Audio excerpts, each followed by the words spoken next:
I have a 9-year-old son, Sam, who was born full term and other than being really sick was no worries.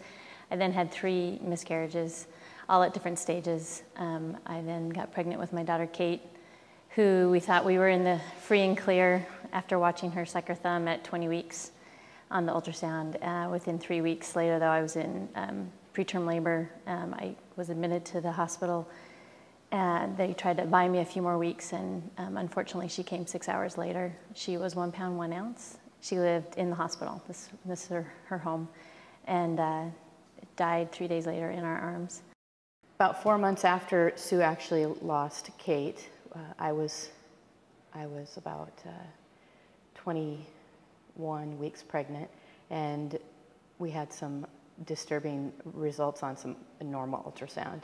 And so we went back for a follow-up one a couple weeks later, followed immediately by an amnio, and we found out that Matthew had trisomy 9, which is a fatal chromosomal disorder. There are no surviving babies with that chromosomal disorder. At the time, I was about 25 weeks, and we weren't offered interruption of the pregnancy because we were past 24 weeks. But my doctors, after a little while, had said, based on your history of already having a C-section, we had a healthy 2.5-year-old daughter at home, that we can induce now. And we chose to carry to term as far as we could. We carried Matthew another 12 weeks to about 37 weeks, and hours before our scheduled C-section, he died in utero.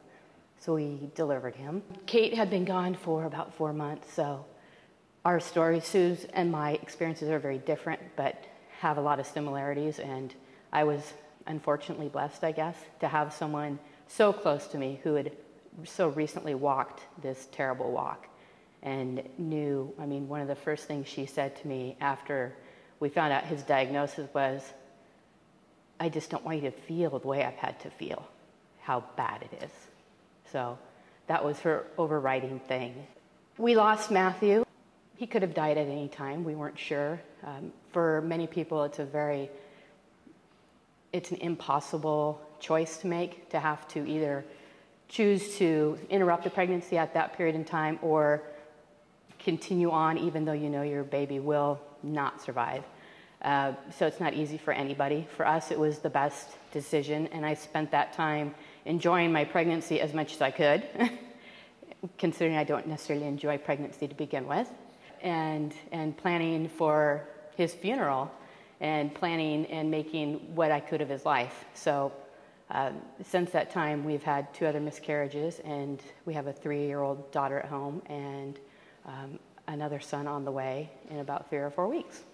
So I think it's just that simple saying, "I'm so sorry. I'm sorry you've gone through this, and would you like to talk about it? Or I'm here if you need me." And just being with the person rather than trying to make it better, or, the age, "Oh, you'll have another one," or, "Oh, they must be an angel now," or all that. And they're all very well-meaning statements. So I think it's important just that people in a situation such as mine, or any kind of loss, whether it's a miscarriage or that something simple like your chart's flagged, so it's noticeable to everybody. Just even that person who takes your weight that day knows either something enormous is going on or something enormous has happened. Probably 5 or 6 days after I had Matthew, they were just doing my weight and things, taking out my stitches, and I was asked, "Well, how's the baby doing?"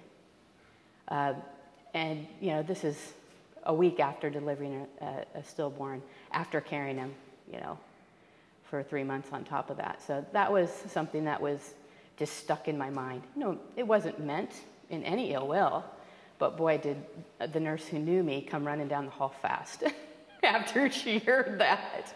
But so it just simple things, So because your immediate people may be giving you excellent care, but there's so many satellite people that need to be in the loop too. I know that doctors need to tell us things like, this is very common, and that 50 or 75% of pregnancies end in miscarriage or something along the lines. To say that in a way where it could be said as, from a medical perspective, I want you to know these things.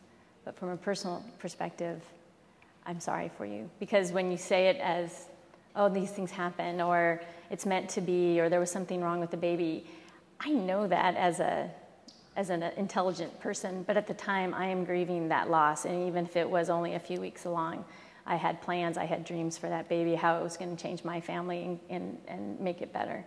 So maybe separating those things out. I know it's hard, and I know they deal with it. I come from a medical family, so I know they deal with it a lot. But just making that one little extra effort means so much to the mom and dad going through it. Same. It was important for me when I got to the birthing floor the day we were to deliver that I was in a birthing room.